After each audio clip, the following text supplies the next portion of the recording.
রাঙার জুতো মাথায় নিয়ে ক্ষমা ভিক্ষা চেয়ে নতুন নাটক শুরু হলো বৃন্দার। হ্যাঁ বন্ধুরা, আমরা এমনটাই দেখতে পাবো রাঙ্গাবতী তীরন্দাজ ধারাবাহিকের আগামী পর্বগুলোতে।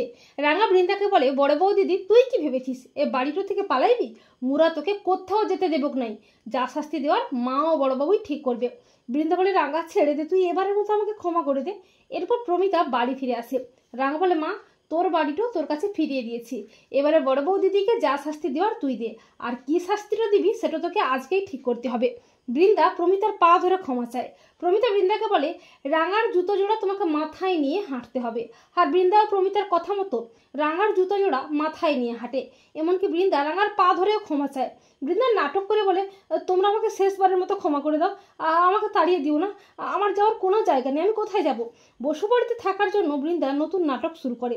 হঠাৎই বৃন্দার বমি ভাব পায়। বৃন্দা বলে, আমার কেমন মাথাটা যেন ঘুরছে, আমার গা গুলোচ্ছে, বমি পাচ্ছে। প্রমিতা মনে মনে ভাবে, বৃন্দা কি তবে মা হতে চলেছে? আর রাঙাও মনে মনে ভাবে, এটা কি এ বাড়িটাতে থাকার লিগে বড় বৌদিদের কোনো নতুন নাটক? তো বন্ধুরা, তোমরা এটাই চাও তো যে রাঙা যেন বৃন্দার মিথ্যে নাটক খুব তাড়াতাড়ি হাতে নাতে ধরে সবার সামনে আনতে পারে? কমেন্ট করে এক্ষুনি জানিয়ে দাও তোমাদের মতামতটি।